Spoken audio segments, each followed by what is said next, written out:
Namaste. I welcome you to my podcast, Holistic Conversations, with your host, Mamina Das.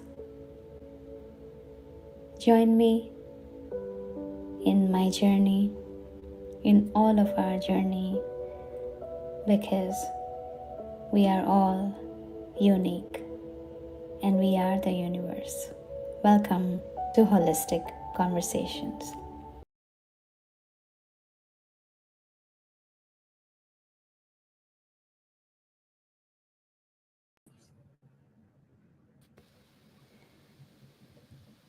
Okay, good afternoon and good morning to all of our listeners.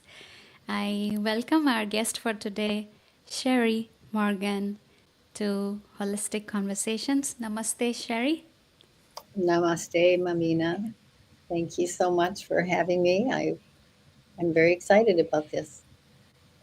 Me too, me too. I really want to listen to you, to your concept, to your creation, to your perception. Uh, and I am all set to learn a different perspective to understand love. I have read about your creation where you write more about prayers, how we The are all connected, yeah, through prayers. That is a part of your program that I was going through. And if you want to start with any prayer, that will be amazing. okay, wonderful. Okay, well, my prayers and my teachers have been more shamans and elders in indigenous traditions. So that's I'll just say that as a preamble. So, and I normally pray with a candle, which I have on my altar there. um, Mother, Father, God, I thank you so much for this beautiful, round, love world that we all are a part of and belong in and are created in. And I thank you for guiding my work and thank Grandfather Fire, the spirit of our hearts, and the spirit that connects us to all that there is. I thank you so much for my precious work and for guiding my path for so many years, helping me with healing and understanding. And thank you so much for connecting me with Mamina and her podcast, Holistic Conversations. I've um, I've listened to Mamina doing part of her podcast and being interviewed also, and had several email exchanges, and she's such a delight. And I look forward to this conversation, and I ask you to be with us both to help us um, on behalf of all our relations in this conversation. Thank you.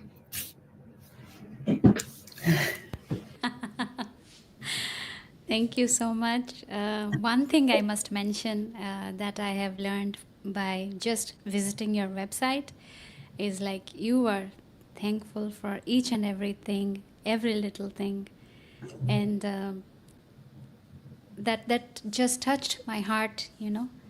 Like how much grace can we receive by just thanking for whatever is going on.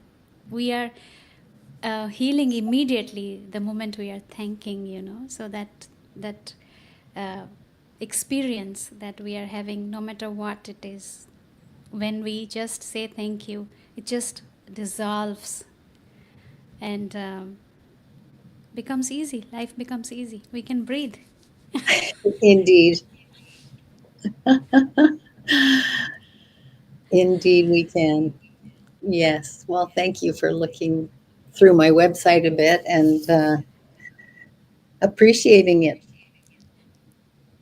No, it was lovely. It was lovely.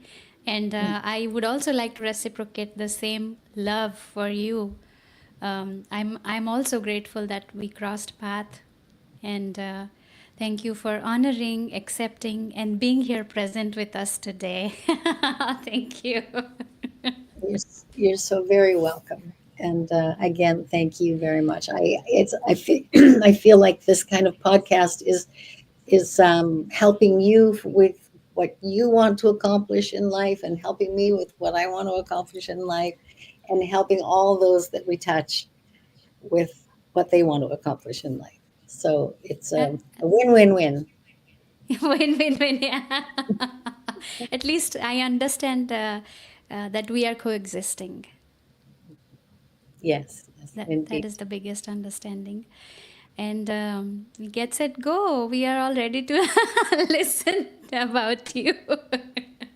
Okay. Do I you read a want me little bit to, about you. Yeah. do you want me to just start, or do you want to ask me specific questions? Uh, I, if given a chance, I would like to ask Okay. you, uh, how was your childhood? And now, is there a part of your childhood that you are very actively engaged with? Interesting. Interesting. Okay, well, I grew up in Calgary, Alberta, Canada, and at the time, I mean, I was a baby boomer, although, and the only difference that made, I guess, in my life was that the schools were packed with kids. There was a lot of kids born, and my grandfather was an Anglican minister. So I grew up inside the Anglican church, and I was baptized and confirmed by my grandfather. And now, interestingly, my father declared himself an atheist. His father was an Anglican minister, but my father declared himself an atheist. My mother not. And I think it was more my grandmother that made sure the kids went to Sunday school. So we did, and I guess I'm not sure what age I was when I stopped going to Sunday school and church, but at some point I didn't have to anymore, and so I didn't. And I carried on, I think, until 35 without being a regular attendee at any church, and just doing the Western colonized culture thing, working and getting married and what have you. And then I had some changes in my life at age 34, and then again at 35, big ones. And I felt called or urged to go do this very intensive personal growth program in Toronto. I had moved to Toronto. And it was called the S training for anybody who it has been retired since 1985, but I did it in 1982. And it was a really intense personal growth program, kind of in your face style, and which is probably what I needed. I needed a sledgehammer approach to transformation. I sometimes say that I'm a recovering self-righteous aholic, and so it needed something strong to get through to me, I think. Anyway, at the very conclusion of that program, it might have been around 2 in the morning, I had a spiritual experience. And I now call it a calling experience. And after that experience, I had a great need for spirit, just a strong need for spirit. And I kept feeling these urges that I now know were spiritual urges. I didn't call them that yet, but go here, change this, do that. And I felt very compelled to do a lot of personal growth work. So for 13 years, I guess it was, I did a lot of personal growth work. And so now I'm out of my childhood, and now and I'm not answering your question anymore. But so I'll go back to the second part of your question: is what about my childhood am I living now? I think I'm paraphrasing. I think I'm learning to play again, and trust the universe.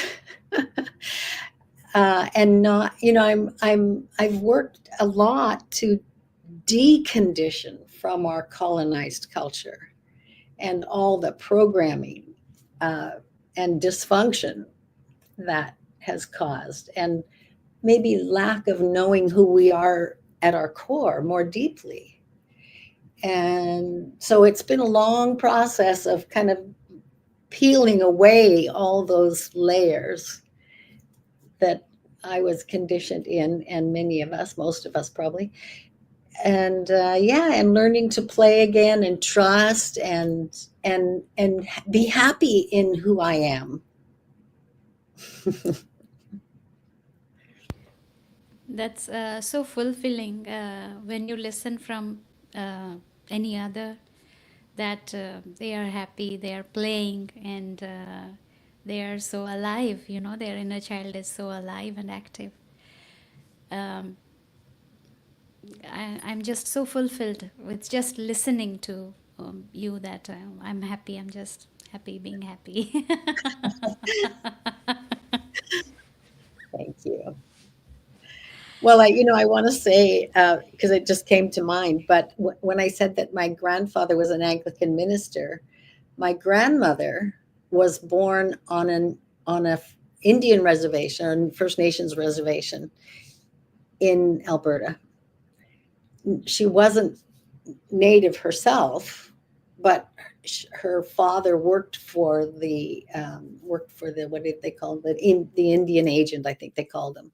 And so she was born there, and she lived the first 14 years of her life there. So when I was first on a spiritual path, I was like, wow, I think I'm somehow fulfilling this, some kind of destiny that's related to my grandfather being a minister and my grandmother being on the native side of things, right?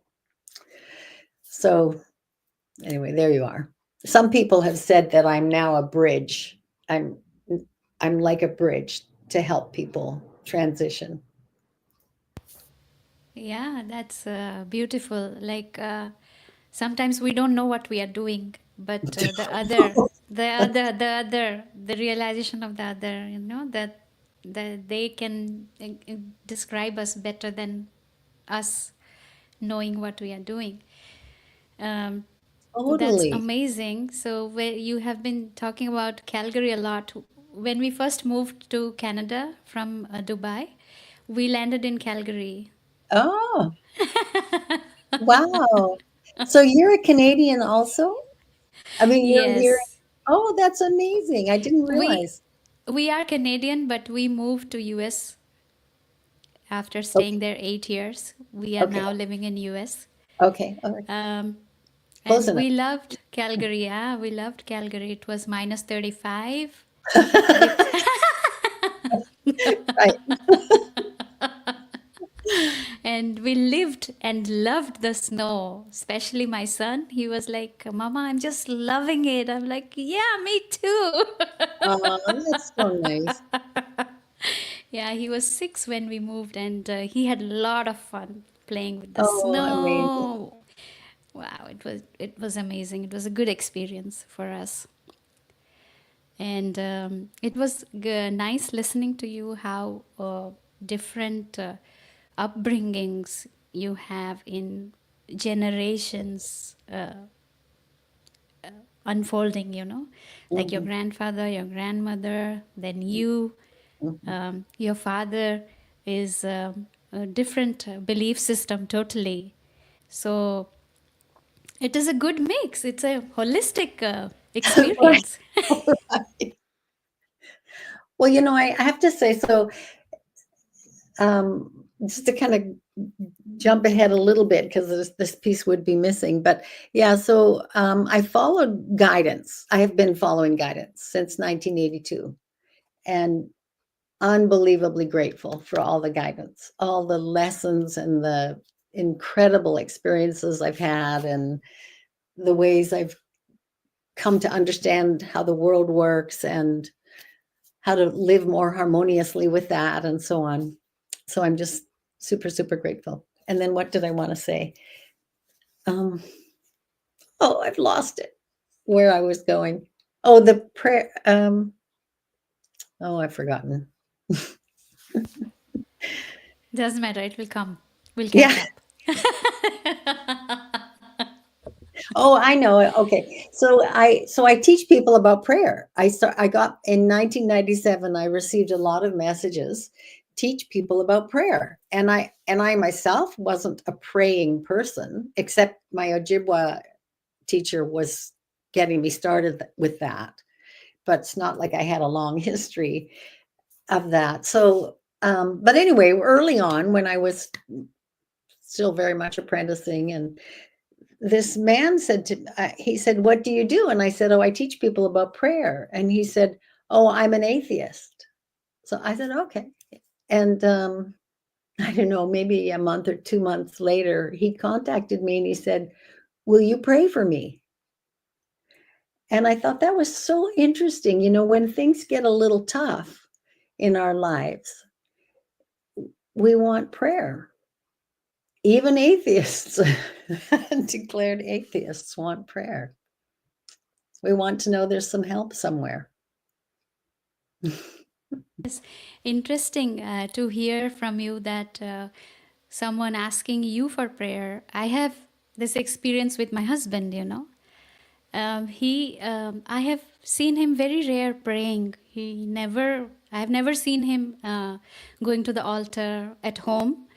Other than when we are going to the temple, he is praying there. But he tells me when it's difficult time or something like that, can you pray? I'm like, what do you mean? At first I didn't even understand how to respond.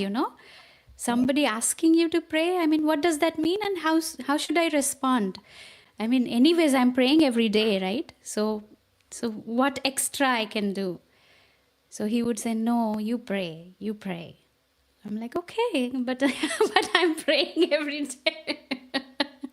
Well, at some level, he knows that because you pray a lot, that you have some power with prayer. At some level, I think people understand that. Probably, if he does, that's good for me. Good for me.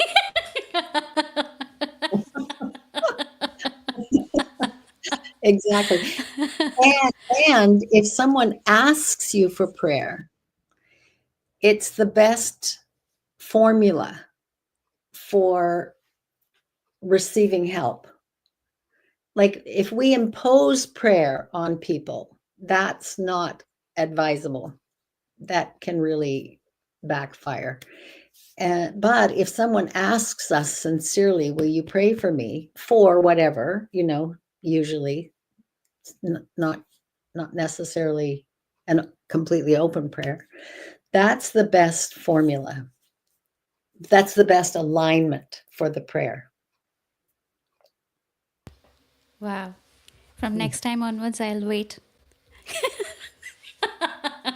And I'll receive it well. Yeah. Yes. Now that I know. Yes. Yeah. That's amazing. Thank you for sharing. Actually, I never knew that things like this occur. After listening to you, I really felt like the calling to share. Well, I have this experience, like. Beautiful. Well, it's a conversation, right? So Yes, it's yes, very yes, good. and it actually I experienced. We are connected because we are having same experience. Like for you and me, we have same experience, so we are connected. Would you like to talk about your experience?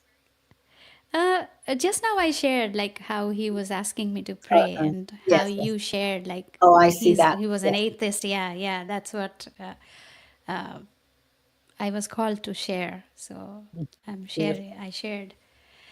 We would like to know something about like you were, as you said, you moved away from your spirituality for quite some time. Then you were called to, and then you were also called to pray. To And teach people about prayer. prayers, and you yourself said that you didn't know, or you never practiced praying so much. No, I mean, But you in church as a kid, but since then, not. I would, the only times I would be in a church really was funerals and weddings, and maybe a couple or three times or for something for a church service. But so yeah, no, I just didn't have a prayer practice at all. And then I had prayed. This is kind of a cute story. So I've been following guidance for 13 or following guidance, and most of that was about being on a personal growth path for the first 13 years. And I had lots and lots of lessons to learn, still do. And then guidance for 2 years said, go, leave, travel. And I was married and had 2 stepkids, so that wasn't a slam dunk. But as fate would have it, my marriage ended, and so that gave me permission to leave. And it ended up being an almost 2-year Volkswagen van journey. But about 5 months in, and at that point I left from Toronto, Ontario, and at this point I was in the central California coast. And I found myself lighting candles. So this was perhaps my first prayers as an adult, and that was in 1995. And I would light a candle at night and an incense stick probably, and I would not pray to anyone in particular because I didn't know who to pray to. And so, and I would say, I'm ready to do whatever it is I'm meant to do in this lifetime. And then I would backtrack and say, well, almost anything. And I'm ready to do whatever it is I'm meant to do, or whatever I still need to learn in order to do that. And I thought I was praying to ask, what job should I get? Anyway, I repeated that prayer several nights in a row, each time backtracking after I got, I'm ready to do whatever it is I'm meant to do. Well, almost anything, and ready to learn whatever lessons. So several nights in a row. And then one night, I felt urged to drop the condition. And I remember going, okay, I'm ready to do whatever I'm meant to do in this lifetime, and ready to learn whatever lessons I still need to learn. Now, I understand that's a very courageous prayer. I don't think I quite understood how courageous it was at the time, but I'd done 13 years of personal growth work, and I thought I'd gotten somewhere. Of course, there was still tons more to learn, but there's nothing that's been more rewarding and fulfilling. I can see that from your expression and calm breathing and sharing and everything, and it's interesting to know that the way you prayed, like, okay, whatever, whatever, yeah. Well, it's interesting also. Yeah. I think Spirit needed me to drop the conditions. Yeah, probably, yes. And I would also like to mention that the way you have recognized those, what do I say? Those guidance, like, okay, you're listening, you're listening. And I think that is where the path of courage starts. Mm-hmm. That's what I felt like when you were saying, whatever, then some guidance came to you, and then you were like, okay, drop, whatever, everything, So you are breathing those guidance. It's flowing through your body. It's like an energy, and you are building yourself up. So I saw courage in that. Well, it's a very beautiful statement, and courage is of the heart, right?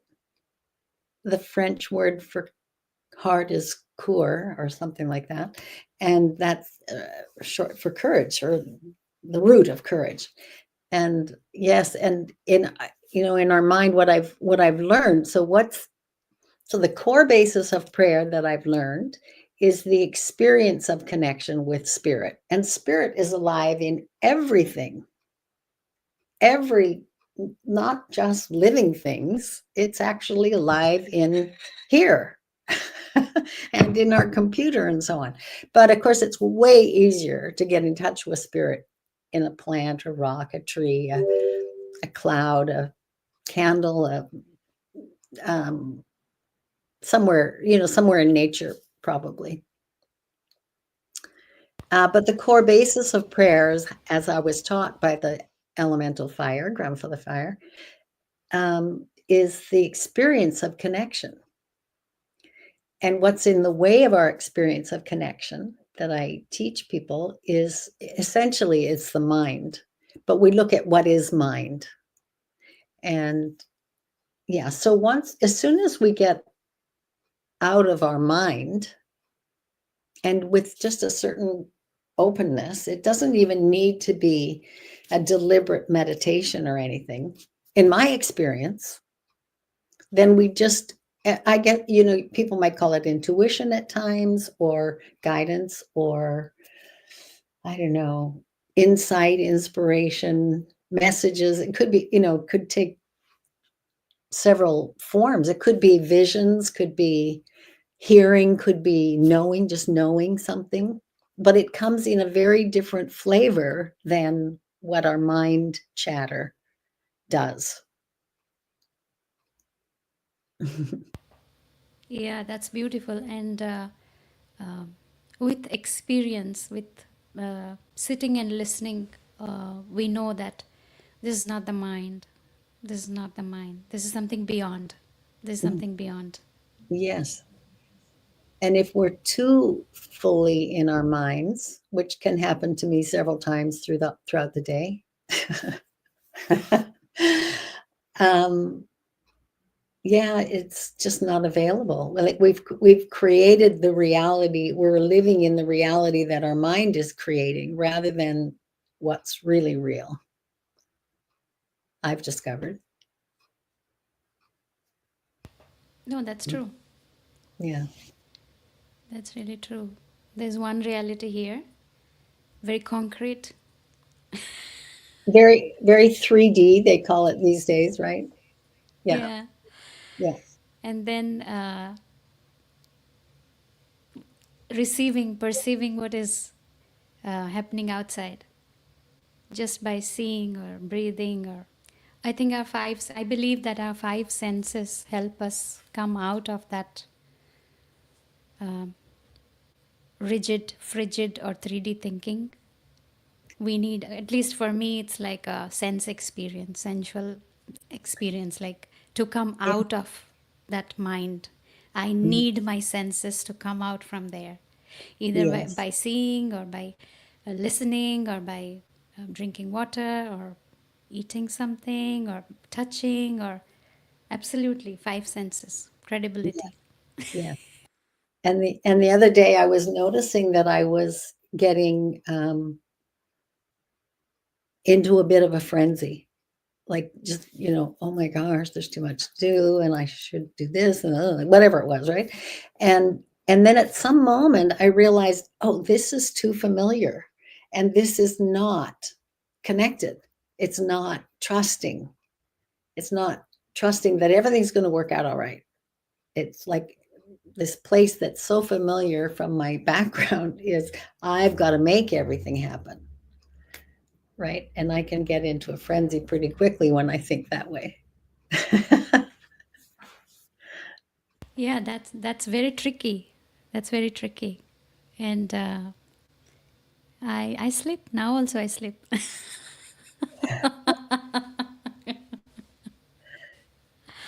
It's a Yeah, lifelong journey. it It's not sure like is. we have read a book and we are done. No. Everything is fixed. Well, and our culture has taught us through books, right? And so we've come to, well, we grow up thinking that that's real knowledge. But well, I distinguish between knowledge and wisdom. That knowledge, yes, we can learn things in books or by teachers or whatever. But wisdom is a matter of the heart, is a function of the heart, and that connectedness to something greater. That spirit seems to know us way better than we know ourselves, knows what we came here to do, what we need to learn, how we can best move to fulfill our purpose and find our joy. Where our mind will, continually try to talk us out of that.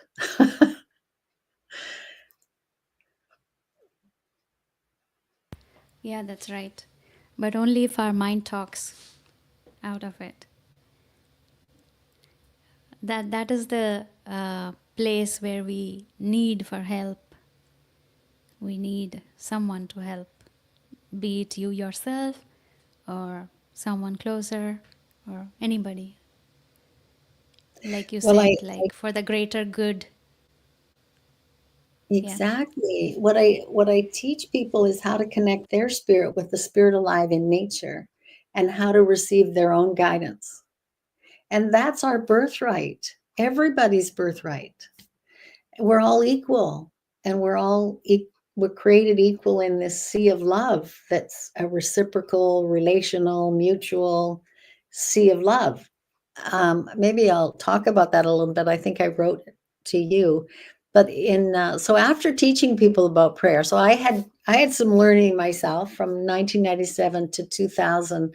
I had lots of work to do myself that Grandfather Fire guided, directed, and then in 2000 I started teaching. And after teaching for 15 years and in 5 countries, I concluded, I had seen by this time that what I would call healing is healing from the illusion that we're separate. That's what I defined as healing, is healing from the illusion that we're separate. And after, so a lot of people would, for example, report in their prayer experience, connection experiences would be, I'm in the tree's in me. Or they would say I was, because they experienced that during the time that they were in that communion with a tree, for example, or the rock or the plant or the stream or whatever. And reports like, the tree loved me and I love the tree, and so on.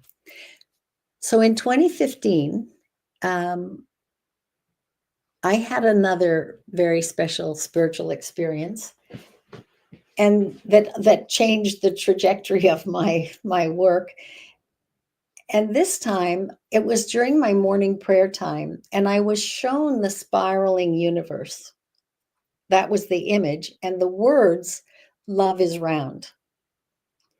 And I understood immediately that love is round is an explanation for, is the design of our universe. Love is round is the design of our universe, and an explanation for the experience we have when we connect our spirit with the spirit alive in nature. And it's amazing, empowering, beautiful context for our healing journey, our spiritualizing journey, which I think is the same thing. Healing and spiritualizing is the same thing for me. So that became the context for my work. I understood that as the context for my work. And then my website became loveisround.net. And anyway, so that was that. And it turned out that the particular deity that gave me that experience, its purpose is a protector of creation. So that deity is I'm not sure, but probably a protector of this round love creation. I learned that, and then I received guidance from this deity several times: start a movement or continue a movement already started. And I realized that the movement is very much underway. A movement of many, many, many, many, many people like you, Mamina, following our spiritual path, following our guidance, finding that it's fulfilling us. That's because it's part of our purpose. It's where we're meant to go, why we're here. And then contributing back, because that's what happens when we find that kind of fulfillment in our own hearts. That's what we want to do, is we want to give back. And that's the round reciprocal part of Love is Round. So the movement is underway of a vast number of people that are now following their spiritual path. And I see that my part of it is to teach people about spiritually connected prayer. And I think maybe my part, I'm not super clear about this yet, is to perhaps name the movement, because most people have never heard of Love is Round, I'm sure. But if they're on that path and doing that work and following their heart and contributing in the way they feel called to do, they are they are amplifying Love is Round. They are the gods need us to get on board with Love is Round, because we've strayed, culturally, we've strayed quite a ways from that. So anyway, just wanted to mention that. So the movement is still very much maybe it's still gestating. Will be born one of these days. I think it's a very continuous process. Like if you talk about number of people, then the lives that you have touched have already shifted, Mm, transformed, or they have mm. started to understand, realize, and work on it. But since your vision is bigger, like you you are willing for the greater good, so you are still saying that it is in the gestation period. But we are all in that stage. Yes, We are all some for people who have advanced, they can teach us how to pray like you are. We need both. yes. And I absolutely recognize that there's a plethora of people that are call it more spiritually evolved than I am. Um, but that's okay with me now. Like that was troubling for me for a long time, because I thought I needed to be, somewhere else. Um, but we all have a part to play. And if we're following our heart and our own guidance, then we are playing our part. And that's all I need to do, is play my part. And what all anybody needs to do, right? We can't fix the world all, Yeah. all by ourselves. It's going to take a humongous army of us. Yes, that's right. But Yeah, but all we can do is do our part. that's right. And it'll never be more than we can do. It can seem to me to be way too daunting to start a movement or whatever. But in my better moments, when I'm trusting, I know that I'll get the guidance to move how I need to move, when I need to move, when the timing is right, and the right people to support it'll all show up, and it'll turn out. It's not up to me. Yes, that is a very good sharing, that it's not up to me. Um, the moment you said it's not up to me, that was so liberating, that I'm ready. But when things come to me, you Yeah. know, I'm ready. But let things come to me, and then life will unfold. Yes. So that's the preparation, readiness that we all need to, not need to, realize that whenever life is guiding us, we need to be ready. Yes. Are we open? Yes, exactly. That's all. Are we Yeah. open? Are we willing? to be Yeah, are guided. we willing? Yes, are Yeah, we willing? Yeah. yeah. Sometimes we don't understand whether we should or we should not. Sometimes we Well, don't. and I think, well, that experience I shared earlier when with my prayers, well, I'm ready to do whatever it is I'm meant to do in this lifetime. Well, almost anything. I think many of us, whether we're aware of it or not, have some conditions. Well, I'll follow my guidance as long as I don't have to, do X, whatever, right? So we may not even know what those conditions are in advance, but Yes. they might show up. Yes. Yeah, Yeah. It's so nice talking to you about this is all mystical, It's not like prescribed or the school is teaching us or something that we can master, get I a know. certificate on that. So I it's know. it's And there've been plenty of times when I wanted some point form instructions. I don't know how to do this. no Oh. manual as such.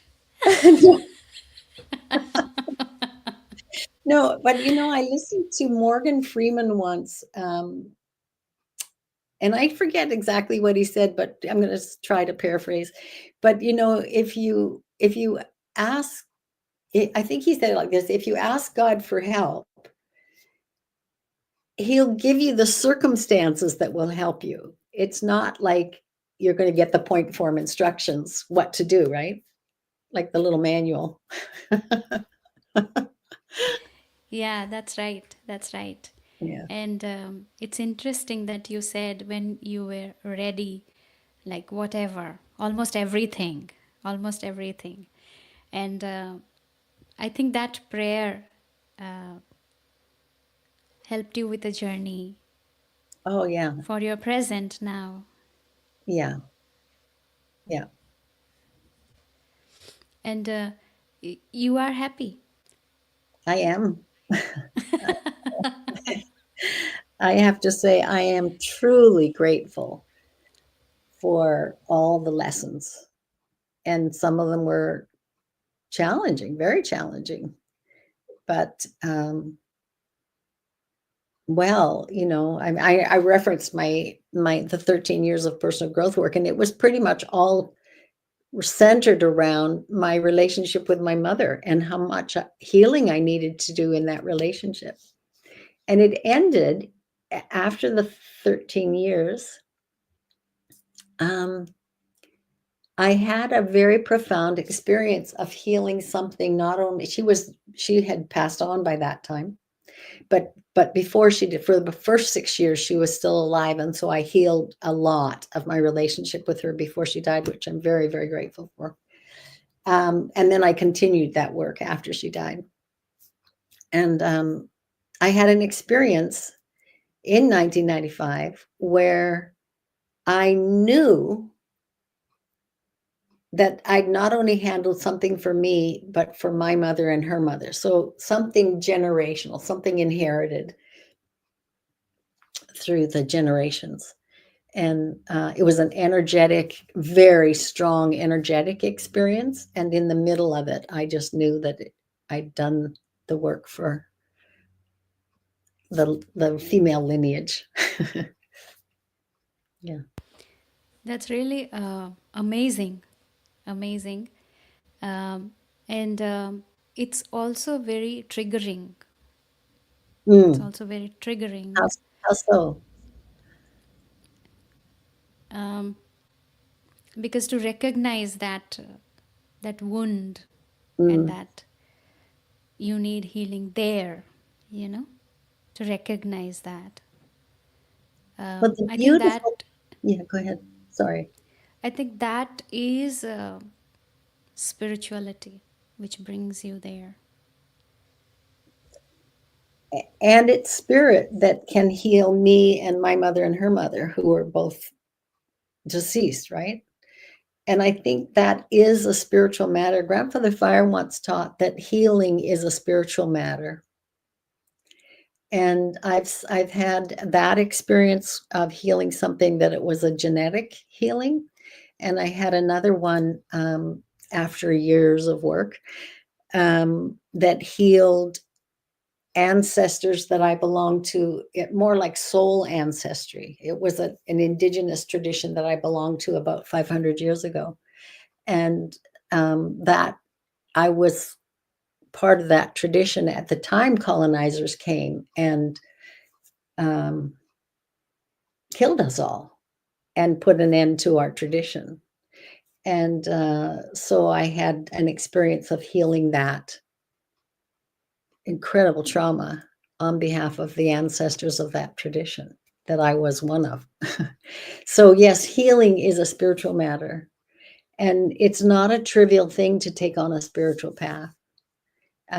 It's more than, it's really, it's so much bigger than just finding our joy or following our purpose. There's an enormous uh, picture at stake. There's an enormous world that we can all belong in. That's this round love world, but we've got to do the healing work individually, whatever is ours to do, to access it and to amplify it on behalf of everybody. So with your sharing, I'm also learning that as human beings, apart from our materialistic life, we are here to. Once we are born, um, we know when we are growing up, we have to do this, do that. We have to earn money. We have to pay bills. We have to do this, that. Other than that, we are also spirit. And spiritually speaking, like you said, uh, there was a purpose for your spirit to heal the wounds from your ancestors, you know. They are traveling, the soul is traveling, you know. That's what I realized when you were sharing. Like, oh, that's the soul. Mm-hmm. That's the soul traveling. Where I can heal. Where? Mm-hmm. Mm-hmm. Um, and with you, that soul healed. Well, I'm sure it's still in process, but there's big chunks that have healed for sure. And yes, and I find I'm more joyous and people like me better. I'm not so self-righteous and, I don't know, whatever. But I think maybe we can see where we need healing by looking at our relationships and see how they're working. And it's often the ones closest to us that are maybe not working in the best. And, part of what we've learned to do is point the finger out there and say, oh, it's his fault or her fault, or I had the worst mother in the world, or, whatever, right? But no, ultimately it's our journey to do that healing and to come to terms, because otherwise it's our dysfunction. If we don't do the healing work, then we're just passing on the blame game and the dysfunction that comes from that. And yeah. Yeah, this is so true. Like, if I think back 7 years, 8 years back, Mm, uh, I was also the same, you know, like anything happens, anything triggers, and I'm like, oh, it's because of you. It's right. because of you. It's because of you. And consistently, it was like that. I'm triggered. It's because of you, all of you. But That's what we learned. yeah, I mean, and lately, I mean, it's still there. It's not like, wow, no, everything is gone. I'm just super perfect. It's not like that. But there's no amplification to that, you know. Now, like, Mhm. it's not like I'm immediately going to you. I'm like, Right. okay, let's just sit with it. Yeah, Let's very good. journal. Fabulous. Let's Yes. journal. Let's write it down. Let's talk it out. Let's talk it out. Let's journal. Let's journal. Let's journal. Let's journal. Let's journal. Let's journal. Let's journal. Let's journal. Let's journal. Let's journal. Let's journal. Let's journal. Let's write it down. Beautiful. So there's a shift in understanding now. Yes, and that's how it worked for me too. It was this sort of gradual process, and I would gradually get less self-righteous and less committed to being right in general, and more aware of the implication, with other people. And then there'd just be some space, or I would, I would maybe start off in that direction and then catch myself and pull back, where before I just was righteous, period. I agree with that. I agree with that very much because um, something happens and I'm like, well, I don't know. I was right. I know we like to be right, of course. Yeah, yeah, definitely, yes. But now it all feels like, no, I can't tell it to others. How fair is that? How fair is that? Yeah. I just sit with it or talk, not necessarily talk, but write about it Hmm. so that it I can read through, um, even if I cannot read immediately, maybe later. When I'm cooking, I'm thinking. When I'm Yes. driving, I'm thinking. And anytime I'm just by myself, I'm revisiting, solving, thinking, which has given me a good engagement. It's easier to go to the other and just shout, fight, and do whatever, you know. But this Get your kind of way, right? engagement, yeah, and this kind of engagement is different. It's like, okay, I can go to that space, that conversation, and just think about it, what happened, how, where it is linked to, from where it is coming, that kind of thing. So I think that is great. That is just great. That just brings us to ourself. And And our I know humanity, that, yeah, and I know that, wow, I was so mean. I was so mean. And, but that felt good at that point of time.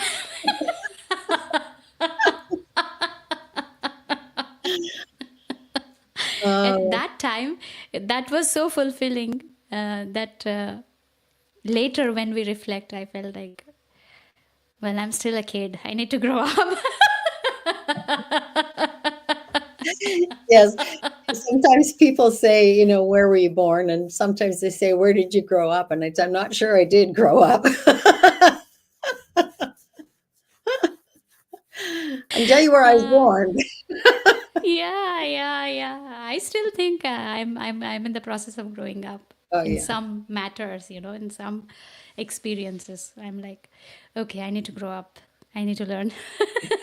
absolutely. Yeah.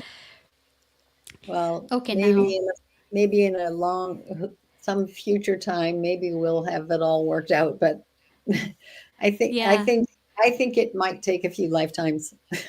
Oh, yeah. Yeah. Yes. Yes. As long as we are guided, we should be We'll living. find our way. We'll find We'll our find way. a way. Yeah. Yeah. Yeah. I also wanted to ask you about your book. Oh, okay. Yeah. Well, thank you for asking about the book. So I have a copy here. So it's called Prayers of Gratitude, an ancient context for prayer and healing. And my Ojibwa teacher was the first one who taught me prayers of gratitude. And she sent me out.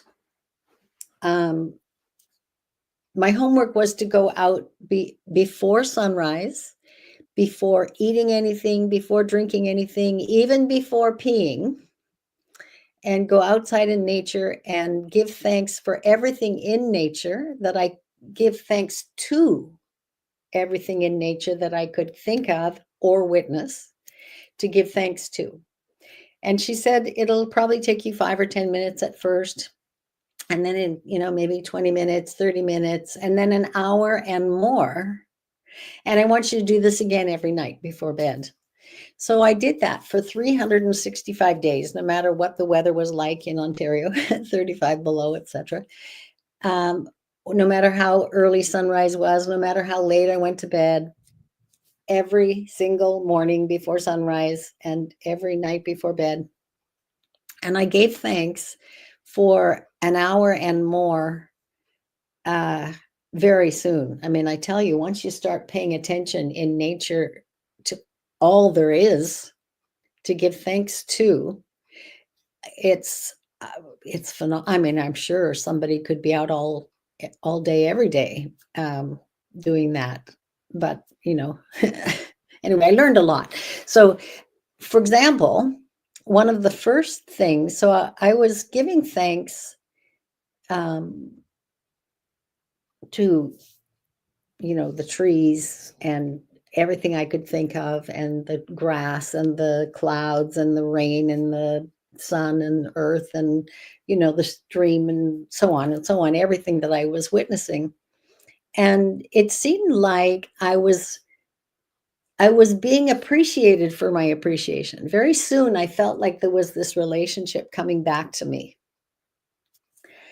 And then very soon I started to get some guidance, sometimes what seemed like insights. But I realized after a little while that I was getting help. I was being shown what the gifts were of different things that I'd never paid attention to. So there is a gratitude movement for sure. And there's a lot of studies about the benefits of gratitude.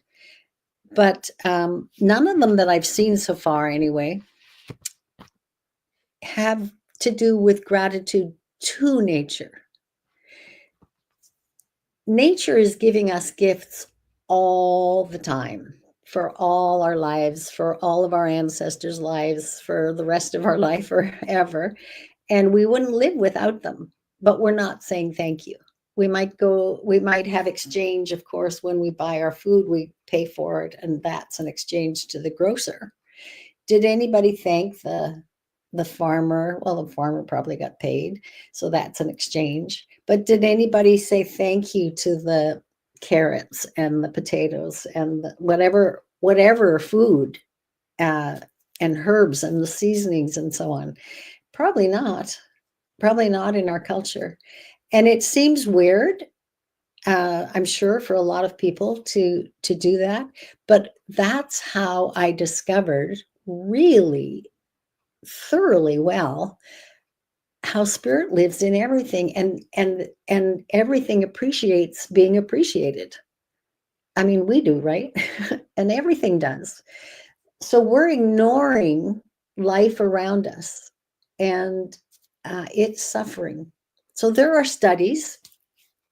For example, there's this one that I think it might be in my book, that I came across once, where a man had planted 3 equal planter boxes, equal materials, equal size, and put them side by side. And he put the same soil in all of them, and he put the same plants in all of them, and he gave them all the same amount of water. And the first planter box, he praised. He talked to the plants and told them how nice, how pretty they were, thanked them for their gifts, their medicine, their food. Second planter box, he scorned, told them they were not good enough and, ugly or whatever. I don't know. He scorned them. And then the third planter box, he ignored. Now, we all know that the first planter box grew the most, biggest crop, the biggest, the healthiest plants, the biggest crop. Interestingly, the planter box that did the worst was the ignored one, not the scorned one. The scorned one got attention, at least, even though it wasn't what we'd call favorable attention. And the third one that was ignored did the worst. I think that tells us a lot about our relationship with nature, and what an incredible impact we can make by just giving thanks. Thank you to the apple trees for apples. Thank you to the cedar trees for their medicine and protection, and all of them for their beauty, all of them for cleaning our air and holding our earth together. And I mean, and on and on and on. I would thank gnats and mosquitoes and worms and everything, everything, everything I could see. And you begin to learn the medicine of everything and how we're all interdependent. And really, truly, I felt appreciated for being appreciative. And it filled my heart with joy. You could have seen me skipping down the street, literally singing out loud. It was so joyous. So I highly, highly, highly recommend prayers of gratitude to nature. And, not most people are not going to spend an hour morning and night. Do what you can. And if you can't take any extra time, you could, when you're out for a walk, thank you, trees. Thank you for your medicine. Thank you for your clean air. Thank you, whatever. And if you're embarrassed to say it out loud, say it to yourself. Say it under your breath, but say it. And instead of walking with your friend with saying, "Oh, look at that beautiful sunset," for example. "Sunset, you're so beautiful. Thank you." "Tree, you're so beautiful. Thank you." Rather than look at the tree, "Isn't it beautiful? Thank you, tree. Thank you for your beauty." It doesn't even need to take any extra time.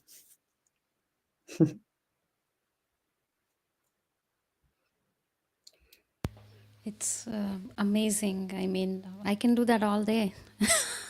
Yeah, totally. I see a house plant behind you there, and I talk to my plants when I open the curtains. I say, "Good morning. I love you. I love you." And anyway, apparently they feel our love and they respond with greater health, more flowers, whatever it is, right? Yeah, I think I also feel the same. Like when we were moving from one state from PA to North Carolina, I had so many house plants, and then we decided that we are not going to take them all because it was a lot. It was a lot, like 30, 35 plants I had. We gave away some to our neighbors, and I was crying, I was like, no, I don't want. I don't want it. And all of our friends and neighbors, they came and took the plants. And I was not very happy. It was a decision that we took, like we cannot, it's not possible because some trees were very tall, Mhm. so we had to give them away. But when we reached here, and then after a month or so, every person who had taken those plants, they messaged us. They remember us because of the plants, and Oh, I felt so good about it. Like, oh, wow, how amazing! Like they yes, may not thank me, they may not directly remember me, but they remember me because of the plants. And it's yes, amazing. It's yes, great. It's yes, great. yes. It's so great. And I felt like my plants found another home. They found another home and they are Yes. happy. So I felt after receiving those messages, I realized that was good, not bad. Mhm. So, you know what? It occurs to me to just say, because it's all about relationship, right? Everything's all about relationship. And when we give thanks, and we can give thanks to God if that's who we want to pray to for many, many things, of course. But I would not leave out thank you, Mother Earth. Thank you, Father Sun. Thank you to the rain. Thank you to the trees and the clouds and, everything else. And what it does is it builds relationship. And when it comes time when we have those asks like, "I need help," if we have relationship, we can it really helps. It's like, if the example I like to use, if I'm in a bank lineup and I need to borrow a pen, I can ask the stranger next to me, may I borrow your pen for a minute, right? And most likely they're going to say yes. But I don't have enough relationship with that stranger to ask, could I have your deposit? Or could I borrow your car? Right? But so it works the same way with spiritual relationships.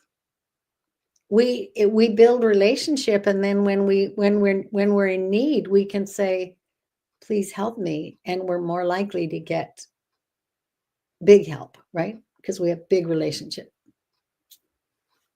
Yes, I definitely agree to what you are sharing.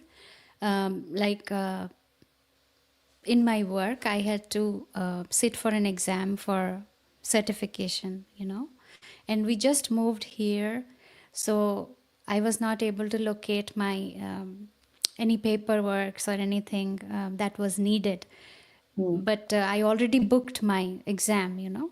So before one day, I asked my work, like, what is the possibility that they are going to send me back home when I reach there?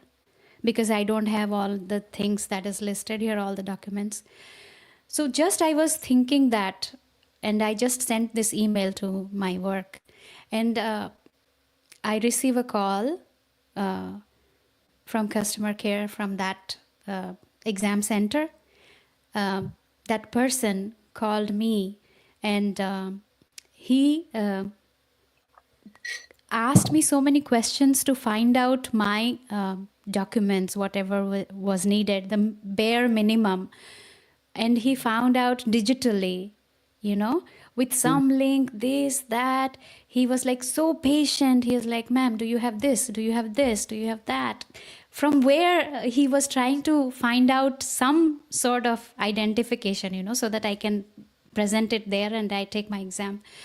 And he finally found out 2 to 3 documents which were needed and which were there online. And I was just thanking him.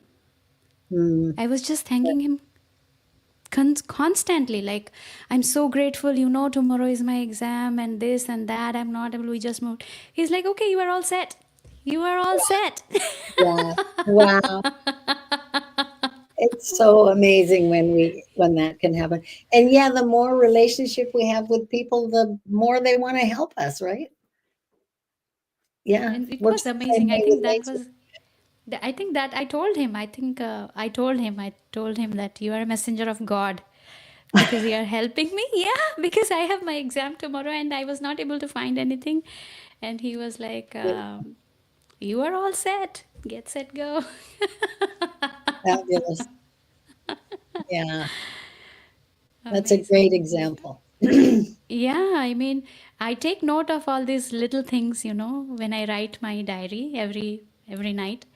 I Hmm. write what happened beyond my body experience, like this synchronicity or ex- not expecting this help, but I got this help.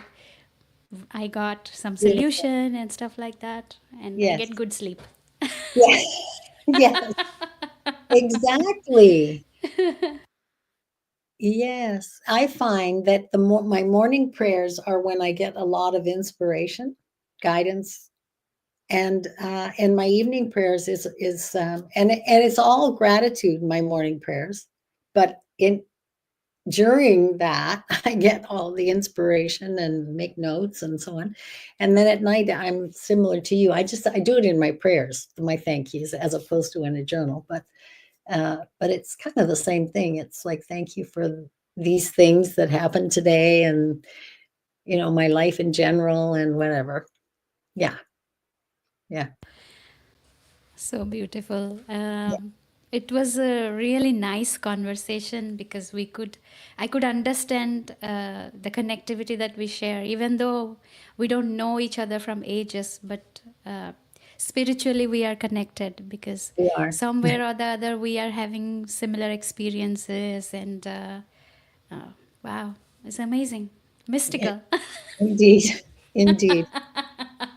And thank you for your beautiful work. And also, I listened a little bit about your work with children, and that sounds incredible too, how you are with helping children. So thank you for all of that. Yeah, I think that is also a guidance. It's not that I chose something, but it was dropped. Yeah. Well, it's amazing what gets dropped. It's often nothing we would have thought of. I promise you, in 95, when I said those prayers, I'm ready to do whatever it is I'm meant to do, prayer would not have been on the list. If I listed 100 things, if I listed 1,000 things, prayer wouldn't have been on it. It would never have occurred to me.